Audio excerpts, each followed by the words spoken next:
ஆப்கானிஸ்தானும் பாகிஸ்தானுக்கு செல்லும் நதி நீரை நிறுத்த திட்டமிட்டுள்ள சம்பவம் தான் பாகிஸ்தானுக்கு கடும் தலைவலியை ஏற்படுத்தியுள்ளது. பேச்சுவார்த்தையில் நடந்தது என்ன பார்க்கலாம்.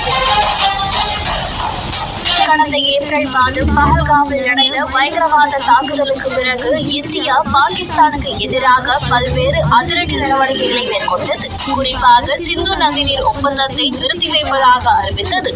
இந்தியாவின் திடீர் அறிவிப்பு பாகிஸ்தானுக்கு தலைவலியை ஏற்படுத்தியது. பாகிஸ்தானின் தண்ணீர் பிரச்சனையை தீர்க்கும் முக்கிய காரணியாக இருக்கும் சிந்து நதிநீர் நிறுத்தப்பட்டதை போர் நடவடிக்கையாகவே எடுத்துக் கொள்வோம் என்று அறிவித்தார் பாகிஸ்தான் பிரதமர் ஷெபாஸ் ஷெரீப்.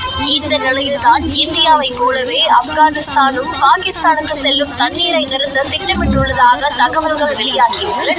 ஆப்கானிஸ்தானில் இருந்து பாகிஸ்தானுக்குள் பாயும் துணை நதிகளின் நீர் ஓட்டத்தை தடுக்க குறுக்கே புதிய அணையை கட்டும்